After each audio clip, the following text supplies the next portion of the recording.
ಶಿಡ್ಲಘಟ್ಟ ನಗರಸಭೆ ಕಸ ವಿಲೇವಾರಿ ಘಟಕದಲ್ಲಿ ಬೆಂಕಿ ಹತ್ತಿಕೊಂಡಿದ್ದು ಅಧಿಕಾರಿಗಳ ನಿರ್ಲಕ್ಷ್ಯಕ್ಕೆ ಸುತ್ತಲಿನ ರೈತರು ಸುಸ್ತಾಗಿದ್ದಾರೆ. 10 ದಿನಗಳು ಕಳೆದರೂ ಘಟಕದಲ್ಲಿ ಬೆಂಕಿ ಆರಿಲ್ಲ. 16 ಹಳ್ಳಿಯ ನೂರಾರು ಎಕರೆ ಬೆಳೆ ನಾಶವಾಗಿದೆ. ಬೆಂಕಿಯ ಹೊಗೆ, ಕಮಟು ವಾಸನೆಗೆ ಜನ ಸುಸ್ತಾಗಿದ್ದಾರೆ. ಶಿಡ್ಲಘಟ್ಟ ನಗರದ ತ್ಯಾಜ್ಯ ಶೇಖರಿಸುವ ಕಸ ವಿಲೇವಾರಿ ಘಟಕದಲ್ಲಿ ಬೆಂಕಿ ಬಿದ್ದು 10 ದಿನ ಕಳೆದು ಹೋಗಿದೆ. ಇಷ್ಟು ದಿನ ಕಳೆದರೂ ಬೆಂಕಿಯನ್ನು ಸಂಪೂರ್ಣವಾಗಿ ನಂದಿಸುವಲ್ಲಿ ಅಧಿಕಾರಿಗಳು ವಿಫಲರಾಗಿದ್ದಾರೆ. ಬೆಂಕಿ ನಂದಿಸುವುದರಲ್ಲಿ ಅತ್ತ ಮುಖ ಕೂಡ ಮಾಡದೆ ಅಧಿಕಾರಿಗಳು ದೂರ ಉಳಿದಿದ್ದಾರೆ. ಇದರಿಂದ ಶಿಡ್ಲಘಟ್ಟ ತಾಲೂಕಿನ 16 ಹಳ್ಳಿಯ ಜನರು ಪರದಾಡುವ ಸ್ಥಿತಿ ನಿರ್ಮಾಣವಾಗಿದೆ. ಜಿಲ್ಲಾಧಿಕಾರಿ ಫುಲ್ ಕ್ಲಾಸ್ ತಗೊಂಡ್ರು ಕ್ಯಾರೆ ಅನ್ನದೇ ಶಿಡ್ಲಘಟ್ಟ ನಗರಸಭೆ ಅಧಿಕಾರಿಗಳು ಉಳಿದಿದ್ದಾರೆ. ಇದು ಶಿಡ್ಲಘಟ್ಟ ನಗರದ ಹೊರವಲಯದ ಹಿತ್ತಲಹಳ್ಳಿ ಗೇಟ್ ಬಳಿ ಇರೋ ಕಸ ವಿಲೇವಾರಿ ಘಟಕ. ನಗರದಲ್ಲಿ ಬೀಳೋ ಎಲ್ಲಾ ಕಸವನ್ನ ತಂದು ಇಲ್ಲಿ ಡಂಪ್ ಮಾಡಲಾಗುತ್ತದೆ. ಇಂತಹ ಡಂಪಿಂಗ್ ಯಾರ್ಡ್ನಲ್ಲಿ ಸೂಕ್ತ ಬಂದೋಬಸ್ತ್ ಕಾಪಾಡುವುದು ನಗರಸಭೆ ಅಧಿಕಾರಿಗಳ ಜವಾಬ್ದಾರಿ. ಆದರೆ ನಗರಸಭೆ ಅಧಿಕಾರಿಗಳ ನಿರ್ಲಕ್ಷ್ಯಕ್ಕೆ ಒಳಗಾಗಿ ಇದ್ದಕ್ಕಿದ್ದಂತೆ ಕಸ ವಿಲೇವಾರಿ ಘಟಕದಲ್ಲಿ ಬೆಂಕಿ ಹೊತ್ತು ಹೋಗಿದೆ. ಇಲ್ಲಿ ಬೆಂಕಿ ಹತ್ತಿ ಉರಿಯುತ್ತಿದ್ರೂ ನಗರಸಭೆ ಅಧಿಕಾರಿಗಳು ಮಾತ್ರ ಕ್ಯಾರಿ ಎಂದಿಲ್ಲ. 4 ದಿನಗಳ ನಂತರ ಬೆಂಕಿಯ ಕೆನ್ನಾಲಿಗೆ ಜಾಸ್ತಿ ಆದಾಗ ಅಧಿಕಾರಿಗಳು ಓಡೋಡಿ ಬಂದಿದ್ದಾರೆ. ಆದರೆ ಬೆಂಕಿ ನಂದಿಸಲು ಸಾಧ್ಯವಾಗಿಲ್ಲ. ಅಗ್ನಿಶಾಮಕ ದಳ ಶತಪ್ರಯತ್ನ ಆಡಿ ಬೆಂಕಿ ಆರಿಸುವ ಪ್ರಯತ್ನ ಮಾಡಿದೆ. ಆದರೂ ಕಸದ ಒಳಗೆ ಇರುವ ಕೆಂಡ ಆರಿಲ್ಲ. ಇದರಿಂದ ಕಸ ವಿಲೇವಾರಿ ಘಟಕದ ಸುತ್ತಮುತ್ತಲಿನ 16 ಹಳ್ಳಿಯ ರೈತರು ಪರದಾಡುವಂತಾಗಿದೆ.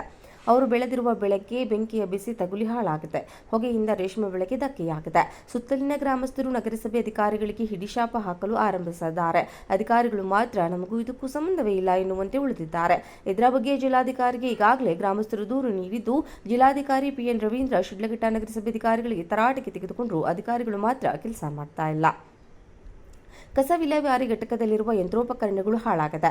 ಇದರಿಂದ ಕಸ ವಿಂಗಡಣೆ ಮಾಡಲು ಸಾಧ್ಯವಾಗಿಲ್ಲ. ಇದರಿಂದ ದಿನದಿಂದ ದಿನಕ್ಕೆ ಕಸದ ಪ್ರಮಾಣ ಏರ್ತಾ ಇದೆ. ನಿರ್ವಹಣೆ ಮಾಡಲು ನಗರಸಭೆ ಸಿಬ್ಬಂದಿಯಿಂದ ಸಾಧ್ಯವಾಗಿಲ್ಲ. ತಕ್ಷಣ ಬೆಂಕಿಯ ಹೊಗೆಯನ್ನು ನಿಲ್ಲಿಸದೆ ಹೋದರೆ ವಿಷಕಾರಿ ಅನಿಲದಿಂದ ದನಕರುಗಳು, ಜನರು ತೀವ್ರ ಸಂಕಷ್ಟಕ್ಕೆ ಸಿಲುಕಲಿದ್ದಾರೆ. ಶಿಡ್ಲಘಟ್ಟ ನಗರಸಭೆ ಕಸ ವಿಲೇವಾರಿ ಘಟಕದಲ್ಲಿ ಬೆಂಕಿ ಹತ್ತಿಕೊಂಡಿದ್ದು ಅಧಿಕಾರಿಗಳ ನಿರ್ಲಕ್ಷ್ಯಕ್ಕೆ ಸುತ್ತಲಿನ ರೈತರು ಸುಸ್ತಾಗಿದ್ದಾರೆ. 10 ದಿನಗಳು ಕಳೆದರೂ ಘಟಕದಲ್ಲಿ ಬೆಂಕಿ ಆರಿಲ್ಲ. 16 ಹಳ್ಳಿಯ ನೂರಾರು ಎಕರೆ ಬೆಳೆ ನಾಶವಾಗಿದೆ. ಬೆಂಕಿಯ ಹೊಗೆ, ಕಮಟು ವಾಸನೆಗೆ ಜನ ಸುಸ್ತಾಗಿದ್ದಾರೆ. ಶಿಡ್ಲಘಟ್ಟ ನಗರದ ತ್ಯಾಜ್ಯ ಶೇಖರಿಸುವ ಕಸ ವಿಲೇವಾರಿ ಘಟಕದಲ್ಲಿ ಬೆಂಕಿ ಬಿದ್ದು 10 ದಿನ ಕಳೆದು ಹೋಗಿದೆ. ಇಷ್ಟು ದಿನ ಕಳೆದರೂ ಬೆಂಕಿಯನ್ನು ಸಂಪೂರ್ಣವಾಗಿ ನಂದಿಸುವಲ್ಲಿ ಅಧಿಕಾರಿಗಳು ವಿಫಲರಾಗಿದ್ದಾರೆ. ಬೆಂಕಿ ನಂದಿಸುವುದರಲ್ಲಿ ಅತ್ತ ಮುಖ ಕೂಡ ಮಾಡದೆ ಅಧಿಕಾರಿಗಳು ದೂರ ಉಳಿದಿದ್ದಾರೆ. ಇದರಿಂದ ಶಿಡ್ಲಘಟ್ಟ ತಾಲೂಕಿನ 16 ಹಳ್ಳಿಯ ಜನರು ಪರದಾಡುವ ಸ್ಥಿತಿ ನಿರ್ಮಾಣವಾಗಿದೆ. ಜಿಲ್ಲಾಧಿಕಾರಿ ಫುಲ್ ಕ್ಲಾಸ್ ತಗೊಂಡ್ರು ಕ್ಯಾರೆ ಅನ್ನದೇ ಶಿಡ್ಲಘಟ್ಟ ನಗರಸಭೆ ಅಧಿಕಾರಿಗಳು ಉಳಿದಿದ್ದಾರೆ. ನಮ್ಮ ಹೆಸರು HG ಗೋಪಾಲಗೌಡ, ಹಿತ್ತಲಹಳ್ಳಿ, ಶಿಡ್ಲಘಟ್ಟ ತಾಲೂಕು, ಚಿಕ್ಕಬಳ್ಳಾಪುರ ಜಿಲ್ಲೆ. ಸುಮಾರು 25 ವರ್ಷಗಳ ಹಿಂದೆ ಈ ಒಂದು 4 ಎಕರೆ ಜಮೀನನ್ನ ಪುರಸಭೆ ಅಂತಿತ್ತು ಶಿಡ್ಲಘಟ್ಟ, ಆಗ ತಗೊಂಡ್ರು. ಆಗಿನ ಅಧ್ಯಕ್ಷರಾದಂಥ ಸದಾಶಿವರವರು ಇದನ್ನು ಮಂಜೂರಾತಿ ಮಾಡಿ ನಾವೇನೋ ಉದ್ಯಾನವನ ಮಾಡ್ತೀವಿ ಅಂತೇಳಿ ನಮ್ಮ ಹಿತ್ತಲಹಳ್ಳಿ ಊರ ಹತ್ರ ಎಲ್ಲ ಸಹಿಗಳಾಕಿಸಿ ಒಂದು ಪಾರ್ಕ್ ಮಾಡ್ತೀವಿ, ಪಕ್ಷಿಗಳ ಧಾಮ ಮಾಡ್ತೀವಿ. ಸುಮಾರು 60 ವರ್ಷ ಮೇಲ್ಪಟ್ಟವ್ರಿಗೆಲ್ಲ ಇಲ್ಲಿ ಸಂಜೆ ಹೊತ್ತು ವಿಶ್ರಾಂತಿ ಧಾಮನ ಮಾಡ್ತೀವಿ. ಎಲ್ಲ ಚೇರ್ಸ್ ಹಾಕ್ತೀವಿ, ಮರ ಗಿಡ ನೆಟ್ಟು ಹಸಿರು ವಾತಾವರಣ ಮಾಡಿ ಹಸಿರು ಕ್ರಾಂತಿ ಮಾಡ್ತೀವಿ ಅಂತೇಳಿ ನಮ್ಮನ್ನೆಲ್ಲ ಹೇಳಿ ಒಂದು ಪ್ರೇರಣೆ ಮಾಡಿ 4 ಎಕರೆನ ಉದ್ಯಾನವನಕ್ಕಾಗಿ ಅಂತ ಶಿಡ್ಲಘಟ್ಟನ ಪುರಸಭೆಯವರು ತಗೊಂಡ್ರು. ಆಮೇಲೆ ಈಗ ನಗರಸಭೆ ಆಯಿತು. ನಗರಸಭೆ ಆದಮೇಲೆ ಈಗ ಸುಮಾರು 10 ವರ್ಷಗಳ ಹಿಂದೆ ಕಸನ ಶಿಡ್ಲಘಟ್ಟದಲ್ಲಿ ಅವರ ವೇಸ್ಟೆಲ್ಲನೂ ಸಿಗ್ತಂಥ ವೇಸ್ಟನ್ನ, ಪ್ಲಾಸ್ಟಿಕ್ನ, ಅವರ ಒಂದು ಕೆಟ್ಟ ಒಂದು ದುರ್ವಾಸನೆ ಬರೋಂಥ ಪದಾರ್ಥಗಳೆಲ್ಲ ತಗೊಂಬಂದು ಇಲ್ಲಿ ಹಾಕೋದಕ್ಕೆ ಪ್ರಯತ್ನ ಪಟ್ಟರು. ಆಗ ಸುಮಾರು 10 ವರ್ಷಗಳಿಂದನೂ ನಾವು ಗಲಾಟೆ ಮಾಡ್ತಾಯಿದ್ದೀವಿ. ರೈತರು, ನಾವು ಪಕ್ಕದಲ್ಲೇ ಇರೋಂಥ ರೈತರು, ಸುಮಾರು ಎಲ್ಲ ರೇಷ್ಮೆ ಬೆಳೆಗಾರರೇ ಇಲ್ಲಿರತಕ್ಕಂಥವರು. ರೇಷ್ಮೆ ಬೆಳೆ ಅಂತಂದರೆ 98% ರೇಷ್ಮೆ ಬೆಳೆಗಾರರು ರೈತರಿರೋದು. ಎಲ್ಲ ಹುಳು ಸಾಕಣೆ ಮನೆಗಳಿದ್ದಾವೆ. ನಾವು ಅದರಿಂದನೇ ಜೀವನ ಮಾಡ್ತಾ ಇರೋದು. ಇವಾಗ ಕಷ್ಟ ಪರಿಸ್ಥಿತಿನಲ್ಲಿದೆ. ಇಂಥ ಪರಿಸ್ಥಿತಿನಲ್ಲಿ ಕೂಡ ಅದಕ್ಕೆ ವರ್ಷಕ್ಕೆ 1-2 ಸಾರಿ ಆದರೂ 2-3 ಸಾರಿ ಆದರೂ ಬೆಂಕಿ ಬೀಳ್ತದೆ, ದುರ್ವಾಸನೆ ಬರ್ತಾ ಇರ್ತದೆ. ನಾಯಿಗಳ ಹಾವಳಿ ಕೂಡ ಸಿಕ್ಕಾಪಟ್ಟೆ ನಾಯಿಗಳ ಹಾವಳಿ ಇದೆ. ನಾಯಿಗಳು ಅಂದರೆ ಸುಮಾರು ಜನ 1-2-3 ಪ್ರಾಣ ಹಾನಿನೇ ಆಯಿತು. ಎಷ್ಟೋ ಜನ ಕೈ ಕಾಲು ಮುರಿದು ಕಾರಲ್ಲಿ ಕೂಡ ಬಂದಂಥವ್ರು ಕೂಡ ಆಕ್ಸಿಡೆಂಟ್ಗಳಾಗಿ ಪ್ರಾಣ ಕಳ್ಕೊಳ್ಳೋಂಥ ಒಂದು ಸನ್ನಿವೇಶಗಳು ಕೂಡ ಒದಗಿ ಬಂದವು. ಆದರೆ ಇದಕ್ಕೆ ಅನೇಕ ಬಾರಿ ನಾವು ಶಾಸಕರಿಗೆ ಹೇಳಿದ್ದೀವಿ, ಇದ್ರ ಜೊತೆಗೆ ನಗರಸಭೆ ಅಧ್ಯಕ್ಷರಿಗೆ ಹೇಳಿದ್ದೀವಿ, ನಗರಸಭೆ ಮುಖ್ಯಾಧಿಕಾರಿಗಳಿಗೆ ಹೇಳಿದ್ದೀವಿ, ಆಯುಕ್ತರಿಗೆ ಹೇಳಿದ್ದೀವಿ. ಆದರೂ ಕ್ರಮ ತಗೊಳ್ಳಿಲ್ಲ.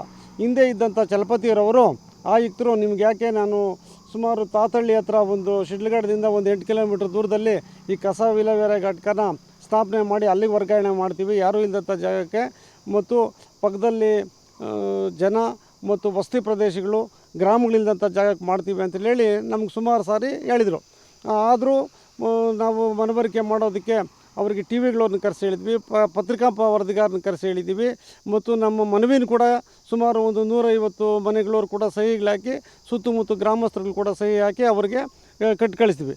ಆದರೂ ಕೂಡ ಕ್ರಮ ತಗೊಳ್ಳಿಲ್ಲ. ಬೆಂಕಿ ಬಿದ್ದಾಗ ಬೆಂಕಿ ಬಿದ್ದು ನನ್ನದೇ ಒಂದು ಪಕ್ಕದಲ್ಲಿ ತೋಟ ಇದೆ, ಸುಮಾರು ನಂದು ಒಂದು 25-30 ಮಾವಿನ ಗಿಡ ಹಾಳಾಯಿತು, ಒಂದು ಅರ್ಧ ಎಕರೆ ಕಂಬಳಿ ಸೊಪ್ಪು ಹಾಳಾಯಿತು, ಇನ್ನೂ ಪಕ್ಕದಲ್ಲಿರೋ ತೋಟಗಳಲ್ಲಿ ಕೂಡ ಹಾಳಾಯಿತು. ಬೆಳೆ ಸುಮಾರು ಈಗ ಹೋದ ವರ್ಷ ಬೆಳೆ ಬಿದ್ದಾಗ ನಂದು ಕೂಡ ಬೆಳೆ ರೇಷ್ಮೆ ಬೆಳೆ ನಾನು ಒಂದು ತಿಂಗಳಿಗೆ 1,000 ಮೊಟ್ಟೆ ಮೇಯಿಸ್ತೀನಿ, ನಂದು ಕೂಡ ಸುಮಾರು ಒಂದು 2-3 ಲಕ್ಷ ನಷ್ಟ ಅನುಭವಿಸೋಂಥದ್ದಾಯಿತು. ಕಸ 40 ಲೋಡ್ ಗೊಬ್ಬರ ನಂದು ಬೆಂಕಿ ಬಿದ್ದು ನಮ್ಮದಕ್ಕೂ ಬಿದ್ದು ಅದು ಸುಮಾರು ಒಂದು 40 ಲೋಡು ಅಂತಂದರೆ ಒಂದು ಲೋಡ್ ಕನಿಷ್ಠ ಅಂದರೆ 5,000 ರೂಪಾಯಿ, 2 ಲಕ್ಷ ರೂಪಾಯಿನ ಗೊಬ್ಬರ ಈಗ 2 ತಿಂಗಳಿಂದ ನಂದೇ ಹಾಳಾಯಿತು. ಈ ರೀತಿ ಸುಮಾರು ಜನದ ಹಾಳಾಗಿದೆ. ಜೊತೆಗೆ ಪಕ್ಕದಲ್ಲಿರತಕ್ಕಂಥ ರೇಷ್ಮೆ ಬೆಳೆಗಳು ಸುಮಾರು ಜನ 100 ಮೊಟ್ಟೆಯಿಂದ 50 ಮೊಟ್ಟೆಯಿಂದ 1,000 ಮೊಟ್ಟೆವರೆಗೂ ಬೆಳೆಯುವಂಥ ರೈತರಿದ್ದಾರೆ. ಪ್ರಗತಿಪರ ರೈತರಿದ್ದೀವಿ ನಾವು ಕೂಡ. ನಮಗೆ ಬಹಳ ಹಾನಿಕರ ಆಗಿದೆ ಇದು ನಿಜವಾಗಲೂ ಇದನ್ನೇನಾದರೂ ಸ್ಥಳಾಂತರ ಮಾಡದೇ ಇದ್ದರೆ ನಿಜವಾಗ್ಲೂ ನಾವು ಹಿತ್ತಳ್ಳಿ ಗ್ರಾಮನೇ ತ್ಯಜಿಸಬೇಕಾಗ್ತದೆ. ನಿಜವಾಗ್ಲೂ ಉಗ್ರವಾದ ಹೋರಾಟ ಕೂಡ ಮಾಡಬೇಕಾಗ್ತದೆ.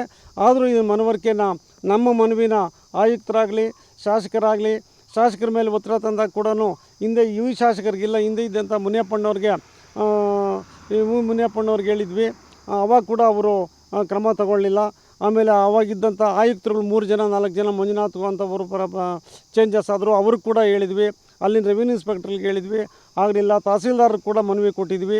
DC ಕೂಡ ಬಂದು ಇಲ್ಲಿ ನಾವು ಒಂದು ಬೋಧಗೂರಲ್ಲಿ ಕಾರ್ಯಕ್ರಮ ಆಯಿತು. ಅವತ್ತು DC ಕೂಡ ಇಲ್ಲಿ ಕರೆಸಿ ಲತಾ ಮೇಡಮ್ ಅವ್ರ ಕೈಲಿ ಕೂಡ ಅವ್ರಿಗೆ ಕೂಡ ಮನವರಿಕೆ ಮಾಡಿದ್ವಿ.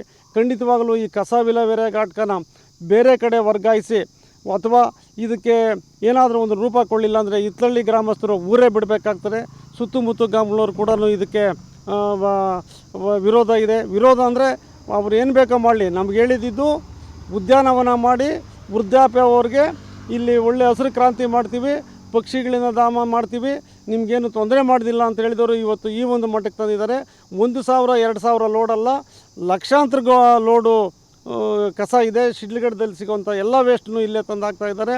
ಅದು ಎಲ್ಲಿ ಮೇಯ್ನ್ ರೋಡ್ ಇದು ರಾಷ್ಟ್ರೀಯ ಹೆದ್ದಾರಿವರೆಗೂ ಕೂಡ ಬಂದು ಬೀಳ್ತಾ ಇದೆ. ನಾಯಿಗಳಾದರೆ ಕನಿಷ್ಠ ಅಂದರೆ 200-300 ನಾಯಿ ದಿವಸನೂ ರೋಡ್ನಲ್ಲಿ ಅಡೆತಡೆ ಆಗ್ತಾಯಿದೆ. ಆದ್ದರಿಂದ ಇದಕ್ಕೆ ಕನಿಷ್ಠ ಪಕ್ಷ ನಿಮ್ಮ ಒಂದು ಪತ್ರಿಕಾ ಮತ್ತು ವರದಿಗಾರರ ಮುಖಾಂತರ ಟಿ ವಿಗಳವ್ರ ಮುಖಾಂತರ ಆದರೂ ಸರ್ಕಾರದ ಮನಮುಟ್ಟಿ ನಗರಸಭೆಯವರಾಗ್ಬೋದು ಅಥವಾ ಸರ್ಕಾರ ಆಗ್ಬೋದು, ಜಿಲ್ಲಾಡಳಿತ ಆಗ್ಬೋದು, ಇದನ್ನು ತಗೊಳ್ಳದೇ ಇದ್ದರೆ ಖಂಡಿತವಾಗ್ಲೂ ನಾವು ರೇಷ್ಮೆ ಬೆಳೆಗಾರರೆಲ್ಲರೂ ರೇಷ್ಮೆ ಉದ್ಯಮನೇ ಬಿಡಬೇಕಂತ ಪರಿಸ್ಥಿತಿ ಇದೆ. ಪಕ್ಕದಲ್ಲಿ ಕಲ್ಯಾಣ ಮಂಟಪ ಒಂದು ಮಾಡಿದ್ದಾರೆ, ಅದು ರೀಲರ್ಸು ಬಾಂಧವ್ರದ್ದು, ಮುಸ್ಲಿಮ್ಸು ಒಂದು ಕಲ್ಯಾಣ ಮಂಟಪ, ಬೇರೆ ಕಲ್ಯಾಣ ಮಂಟಪಗಳು ಕೂಡ ಇದ್ದಾವೆ. ಅವರು ಕೂಡ ವಾಸನೆ ತಡೆಯೋಕ್ಕಾಗದೆ ಬಹಳ ಕಷ್ಟನ ಅನುಭವಿಸ್ತಾ ಇದ್ದಾರೆ. ಆದ್ದರಿಂದ ತಾವು ಪತ್ರಿಕಾ ವರದಿಗಾರರು ಏನಿದ್ದೀರಿ ಅಥವಾ ಮಾಧ್ಯಮದವ್ರು ಏನಿದ್ದೀರಿ, ಈಗ ಸರ್ಕಾರದಲ್ಲಿ ಮನಮುಟ್ಟಂಗೆ ಮಾಡ್ತಾ ಇರೋದು ನೀವು ಪತ್ರಿಕಾ ಮಾಧ್ಯಮದವರೇ. ಬಹುಶಃ ನಮಗಿಂತ ನೀವು ಹೆಚ್ಚು ಅದನ್ನು ತಪ್ಪುಗಳನ್ನ ಸರಿ ಮಾಡಿಸೋದಕ್ಕೆ ತಾವು ಪ್ರಯತ್ನ ಪಡ್ತೀರಿ. ಚಿಕ್ಕಬಳ್ಳಾಪುರ ಜಿಲ್ಲೆ ಶಿಡ್ಲಘಟ್ಟ ತಾಲೂಕು ಹಿತ್ತಳ್ಳಿ ಗ್ರಾಮ. ನಮ್ಮ ಹೆಸರು HK ಸುರೇಶ್ ಅಂತೇಳಿ, ರಾಜ್ಯ ಕೃಷಿಶೀಲಿ ಪ್ರಶಸ್ತಿ ವಿಜೇತರು. ಇವತ್ತು ನಾವೇನು ನಮ್ಮ ನಗರಸಭೆ ಶಿಡ್ಲಘಟ್ಟ ತ್ಯಾಜ್ಯ ಘಟಕನ ನಮ್ಮೂರು ಶಿಡ್ಲಘಟ್ಟ ಮಧ್ಯೆ ಮಾಡಿದ್ದಾರೆ. ನಮಗೆ ದುರಂತ ಏನಂದರೆ ಇತ್ತೀಚಿನ ದಿನಗಳಲ್ಲಿ ವರ್ಷಕ್ಕೆ 3-4 ಬಾರಿ ಬೆಂಕಿ ಅವಘಡ ಆಗ್ತಾಯಿದೆ. ಈಗ 11 ದಿವಸ ಆಗಿದೆ ಬೆಂಕಿ ಅವಘಡ ಆಗಿ, ಇದುವರೆಗೂ ಅದನ್ನು ಆರ್ಸೋಕ್ಕಾಗ್ತಾಯಿಲ್ಲ. ಯಾವಾಗ ಫೈರ್ ಇಂಜನ್ 1-2 ಬರ್ತದೆ ಹೊರಟೋಗ್ತದೆ. ಇವತ್ತು ಅದರಲ್ಲಿ ಶಿಡ್ಲಘಟ್ಟದಲ್ಲಿ ತ್ಯಾಜ್ಯ ತಂದು ಸುಮಾರು ಲಕ್ಷಾಂತರ ಲೋಡು ಇವತ್ತು ಅದರಲ್ಲಿದೆ. ಅದರಲ್ಲಿ 50-60 ಸಾವಿರ ಲೋಡು ಬರೀ ಪ್ಲಾಸ್ಟಿಕ್ ಪೇಪರನ್ನೇ ಬಿದ್ದಿದೆ. ಅದರಲ್ಲಿ ಅಂಟ್ಕೊಂಡಿದ್ದ ತಕ್ಷಣವೇ ಅದನ್ನು ಆರ್ಸೋಕ್ಕೂ ಕಷ್ಟ ಆಗ್ತಾಯಿದೆ. ಈ ನಾಯಿಗಳು ಹಾವಳಿ, ಈ ನೊಣಗಳ ಹಾವಳಿ ತುಂಬ ಆಗ್ತಾಯಿದೆ ಸರ್.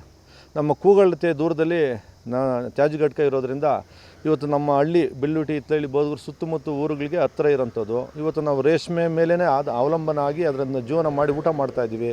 ಇತ್ತೀಚಿನ ದಿನಗಳಲ್ಲಿ ಏನಿವತ್ತು ಬೆಂಕಿ ಹೊಗೆ ಬರ್ತಾಯಿದೆ, ಇವತ್ತು ಬೆಳೆಗಳಿಗೆ ತುಂಬ ಮಾರಕವಾಗ್ತಾಯಿದೆ. ಇವತ್ತು ರೇಷ್ಮೆ ಬೆಳೆಗೆ ಒಳ್ಳೆಯ ವಾತಾವರಣ ಹವಾಗುಣ ಒಂದು ಗಾಳಿ ಬೇಕಾಗ್ತದೆ. ಅಂಥದ್ರಲ್ಲಿ ಬರೀ ಇದ್ರದ್ದು ನಗರ ತ್ಯಾಜ್ಯದು ಕೆಟ್ಟ ಗಾಳಿ ಬಂದು ಇವತ್ತು ಬೆಳೆಗಳು ತುಂಬ ಸಂಪೂರ್ಣವಾಗಿ ನಾವು ಸಫಲರಾಗ್ತಾಯಿದ್ದೀವಿ.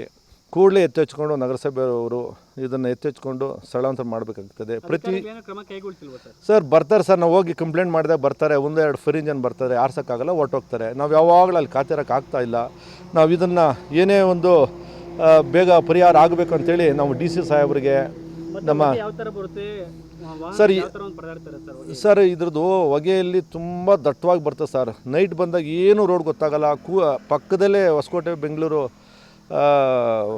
ಹೈವೇ ರಸ್ತೆ ಇದೆ, ನೂರಾರು ನಾಯಿಗಳು ಸಡನ್ನಾಗಿ ಬರ್ತದೆ, ಹೊಗೆ ಇದರಿಂದ ಕಾಣಿಸ್ದೆ ಸುಮಾರು ಆಕ್ಸಿಡೆಂಟ್ಗಳಾಗಿ ಸುಮಾರು ಜನ ಕೈಕಾಲುಗಳು ಮುರ್ಕೊಂಡಂಥ ಪರಿಸ್ಥಿತಿಗಳು ಬರ್ತದೆ.